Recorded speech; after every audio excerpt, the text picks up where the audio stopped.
اللہ۔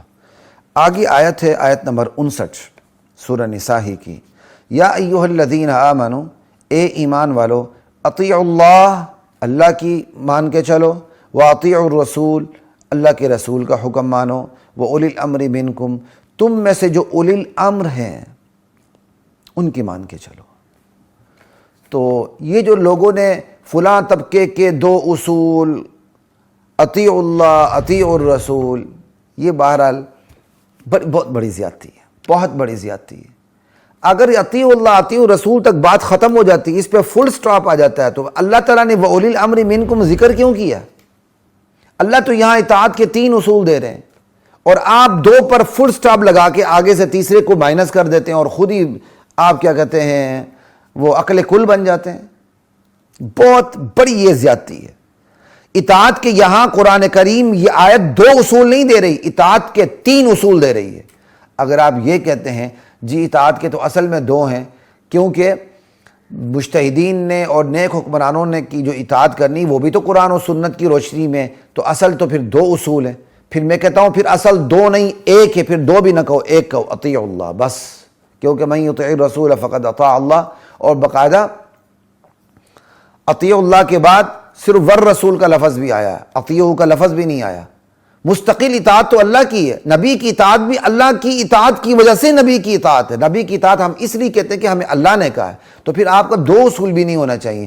اس اصول کی روشنی میں کہ بھائی قرآن و سنت ہی کی روشنی میں سارے مسائل حل ہوتے ہیں، تو پھر اس لیے ہم نے 2 کہا ہے، تو پھر آپ 2 بھی نہ کہو، 1 کہو، بھائی اللہ ہی کے حکم کی روشنی میں سارے مسائل حل ہوتے ہیں، کبھی تو کسی نے 1 نہیں کہا۔ اس لیے اپنی طرف سے ترمیم و تبدیلی نہیں ہونی چاہیے۔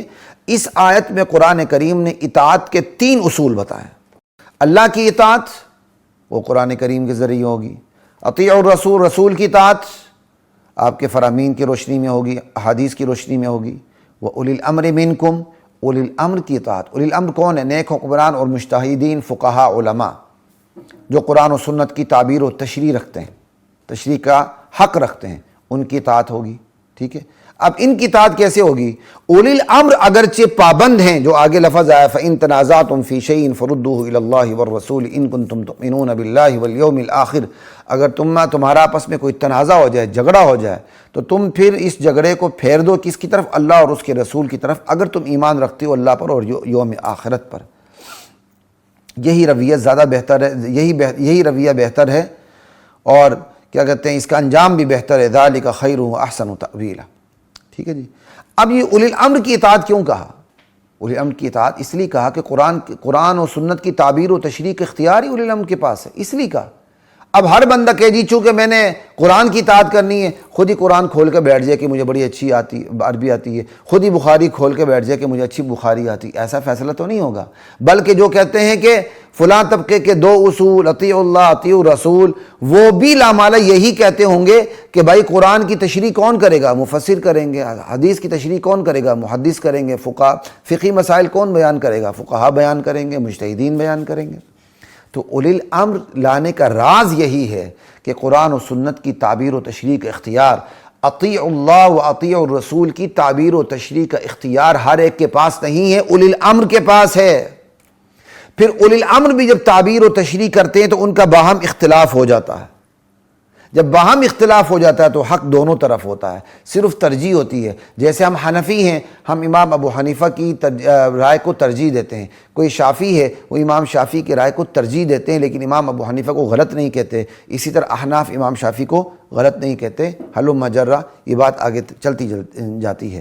تو اولی الامر یہاں لانے کا مطلب یہ ہے اطیعوا اللہ و اطیعوا الرسول کی تعبیر و تشریح کے اختیار بھی دراصل اولی الامر کے پاس ہے، ایک بات۔ اور دوسری بات یہاں سے ایک اور بات آپ کو میں بتانا چاہتا ہوں، چلیں جو جدید آج فتنے ہیں اسی پر اسی حوالے سے بات کر لیتے ہیں۔ اولی الامر کی اگر قید نہ ہوتی تو ہر نتو پھتو کھڑا ہو جاتا اور قرآن و سنت کی تعبیر و تشریح شروع کر دیتا۔ اس قید کے ہونے کے باوجود لوگ کیا کہتے ہیں قانون کی خلاف ورزی کرتے ہیں۔ میں نام لینا پسند نہیں کرتا، مناسب بھی نہیں سمجھتا کہ ایسے لوگ کیا موجود نہیں ہیں؟ کوئی انجینئر بنا ہوا ہے، کوئی ڈاکٹر بنا ہوا ہے، کوئی کیا بنا ہوا ہے، لیکن قرآن و سنت کے علوم کا اس کو پتہ نہیں۔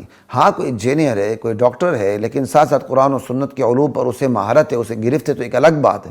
لیکن ایک خالی سمپل انجینئر ہے، سمپل کوئی تاریخ دان ہے، سمپل کوئی ڈاکٹر ہے، اور اٹھ کے وہ قرآن و حدیث خود ہی بیان کرنا شروع کر دیتا ہے، جی اس میں یہ آیا، اس میں یہ آیا، اس میں یہ آیا، تو اس کی تو بات نہیں مانی جائے گی۔ اور آج سوشل میڈیا کے ذریعے یہی فتنہ پھیل رہا ہے، لوگ اولی الامر کے پیچھے جانے کی بجائے گوگل پہ جو ٹرینڈ بن جاتا ہے اس کے پیچھے جاتے ہیں، گوگل پہ جو برانڈ بن جاتا ہے اس کے پیچھے جاتے ہیں۔ اللہ تعالیٰ نے یہ نہیں کہا جو گوگل پہ سوشل میڈیا پہ برانڈ بن جائے، ٹرینڈ بن جائے تم اس کے پیچھے چلو، کہا اولی الامر منکم، ان کے پیچھے چلو۔ تو یہ جو غلطی ہو رہی لوگوں سے آج کہ اہل علم کے پاس نہیں آتے ہیں، دراصل یہ اس تیسرے اصول کی وہ مخالفت کر رہے ہیں، اس لیے ان سے یہ غلطیاں سرزد ہو رہی ہیں۔ اگر وہ قرآن کے یہ اطاعت کے 3 اصول کو سامنے رکھیں تو کبھی بھی ان سے ایسی غلطیاں سرزد نہ ہوں۔ ایک تو اس پر یہ بات کافی ہے۔ اگلی بات کہ سب سے پہلی اطاعت اللہ کی ہے، اس کے بعد رسول کی اطاعت، اطیعوا اللہ و اطیعوا الرسول۔ اگر اس کے بعد بھی کوئی ایسی اطاعت ہونی ہوتی کہ جس کی اطاعت رسول کی اطاعت کی طرح معصومیت والی اطاعت ہوتی، جس کی اطاعت رسول کی طرح ہوتی یا رسول سے بڑھ کر ہوتی، تو یہاں کوئی نہ کوئی لفظ ہوتا۔ اس آیت سے امامت کی نفی ہو رہی ہے۔ امامت سے مراد کیا؟ وہ طبقہ جو اپنے امام کو نبی سے بڑھ کے سمجھتا ہے، اس آیت سے امامت کی نفی ہو رہی ہے۔ کیونکہ اگر رسول کے بعد امام کو اگر کوئی تعبیر و تشریح کا اختیار ہوتا اور امام پر وحی آ رہی ہوتی اور امام کی بات نص ہوتی تو یہاں اولی الامر منکم نہیں ہوتا، بلکہ اطیعوا اللہ و اطیعوا الرسول و اطیعوا ائمتکم ہوتا۔ تو اس آیت سے تو امامت کی بھی نفی ہو گئی۔ پھر اسی آیت سے معصومیت کی بھی نفی ہو جاتی ہے کہ رسول کے سوا کوئی معصوم نہیں، کیونکہ اطیعوا الرسول تک تو بات ختم ہو گئی، لیکن آگے وہ اولی الامر منکم 3 باتیں ہو گئیں۔ آگے کہا فَإِن تَنَازَعْتُمْ فِي شَيْءٍ فَرُدُّوهُ إِلَى اللَّهِ وَالرَّسُولِ، تمہارا کسی چیز میں اختلاف ہو جائے تو اللہ اور اس کے رسول کی طرف لٹا دیا کرو۔ تو اللہ اور اس کا مطلب رسول کے ہوتے ہوئے تو کوئی اختلاف کی گنجائش نہیں، رسول کے بعد جب صحابہ ہوں، چاہے تابعین ہوں، چاہے تبع تابعین ہوں، کوئی بھی ہوں، جب وہ قرآن و سنت کی تعبیر و تشریح کریں گے تو ان کا آپس میں اختلاف بھی آئے گا۔ اگر وہ معصوم ہوتے تو اختلاف پیدا ہی نہ ہوتا۔ یہ اختلاف بتاتا ہے کہ وہ معصوم نہیں ہے۔ لا الہ الا اللہ۔ اور اگلی بات بھی یاد رکھیں کہ جہاں اجتہادی مسائل میں اختلاف آتا ہے وہاں کوئی بھی اختلافی رائے فیصلہ کن نہیں ہوتی، ہاں ترجیح دی جا سکتی ہے۔ جیسے ہم احناف کی رائے کو ترجیح دیتے ہیں، شوافے کی آراء کو ترجیح دیتے ہیں، لیکن فیصلہ کن نہیں ہوتی۔ فیصلہ کن سے مراد یہ ہے یہی رائے، باقی ساری آراء غلط ہیں، ایسا نہیں ہوتا، بلکہ حق دونوں طرف ہوتا ہے۔ ان چیزوں کو تھوڑا سا سامنے رکھیے گا۔ اس آیت کی روشنی میں اتنی بات کرنا میں نے ضروری سمجھا۔